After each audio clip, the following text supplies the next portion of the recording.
Welcome back. The Lagos State government has taken steps to reduce accidents involving articulated trucks and fuel tankers.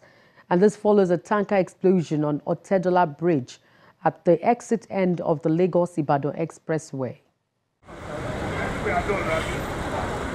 The free flow of traffic on the Otedola Link Bridge of the Lagos-Ibadan Expressway indicates that calm has returned to the area.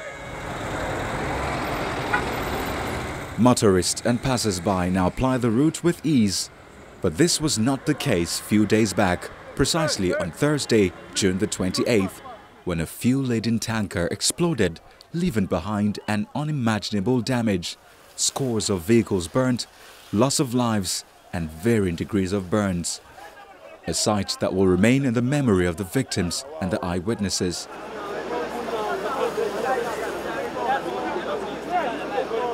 But the recent accident is not the first on Lagos roads.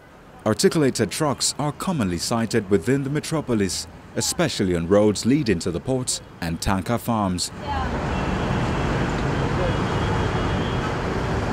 While commiserating with the families whose loved ones were involved in the recent explosion, the state government announces new measures to reduce such incidents.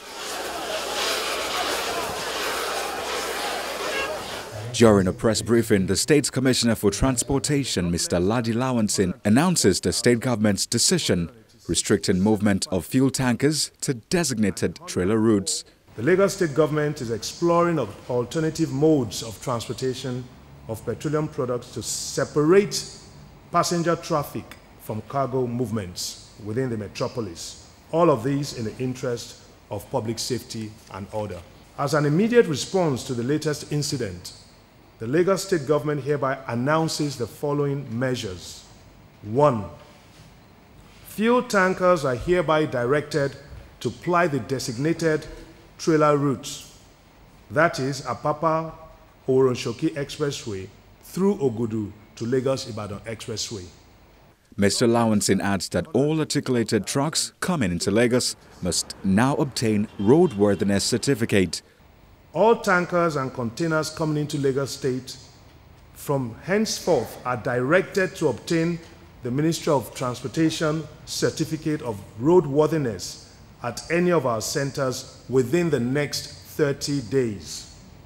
While new centers along the Lagos-Ibadan Expressway will be established quickly to cope with the expected demand for this service. The following 10 operational centers are available to process applications immediately. Berger, Ojodu, Odogunyo, Ikorodu, Agric Ishawo Road, Ikorodu, Works Yard, PWD, Shogunle, NCI, Bagada, VIS Yard, Okwafo, Badagry, VIS Yard, Ayobo, Ikpaja, Test Center, Badagry, VIS Yard, Ekpe, and VIS Yard, Okwoba, Abattoir. Before now, many have suggested the restriction of the operation of tankers to certain hours. The Commissioner thinks otherwise.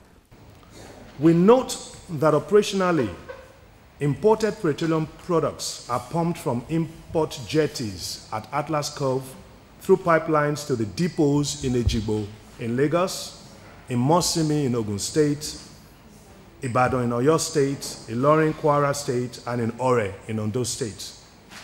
But due to vandalization of the pipelines, however, the fuel marketers are compelled to all lift from Apapa.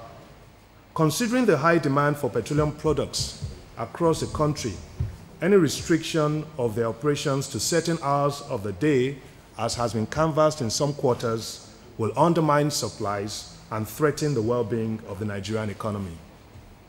This position has also been canvassed by the authorities in charge of the distribution of petroleum products in the consultations which followed the incident. In a related development, the Lagos State Commissioner for Health provides update on the status of the victims and survivors of the accident. The victims of the accident were swiftly taken to 3 of our hospitals, namely the Accident and Emergency Center at the Tollgate, from which some of them were taken to Trauma and Burn Center at in Bagada General Hospital, and a few ones at the Lagos State University Teaching Hospital for prompt medical treatment. A total of 7 patients were received at the various facilities, and our personnel swiftly commenced their treatment. 5 of the victims, comprising 4 males and 1 female, were taken to the Trauma and Burns Center in Bagada with varying degrees of burns. Unfortunately, we lost one of the patients who had over 80% burns. The remaining 4 victims who had burns ranging between 8 and 48% are stable and responding to treatment. From statistics with us, from our various facilities, 10 persons, including a minor, regrettably lost their lives to the inferno, and they were all burnt beyond recognition. We also have received reports of some other survivors who are receiving treatment in some private hospitals. I think as at now, we know of 2. Unfortunately, I've just been told now one of them died. The Commissioner also announces the commencement of DNA tests on bodies burnt beyond recognition. As required for proper identification of the bodies, the government will be conducting DNA forensic studies so that the right bodies can be handed over to the appropriate families for proper burial.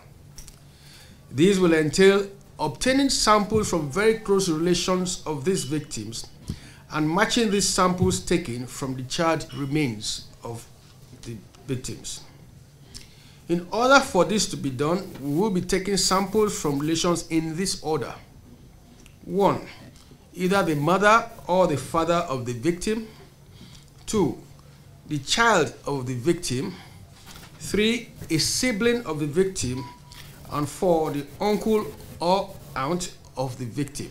These are the orders because for proper DNA analysis.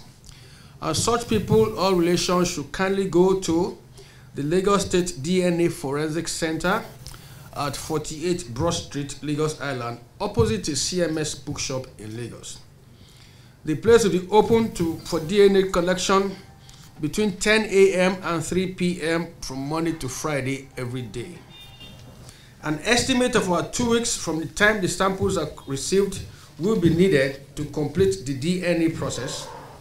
Results will be interpreted and bodies properly tagged, and thereafter death certificates will be issued to the confirmed family members. The Lagos State government says it will leave no stone unturned and will continue to do everything within its power to address and manage all issues surrounding the inferno.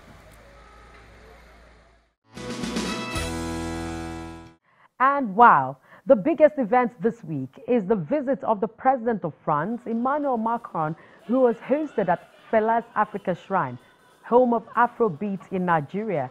It is the first time a sitting president would be visiting the entertainment hub.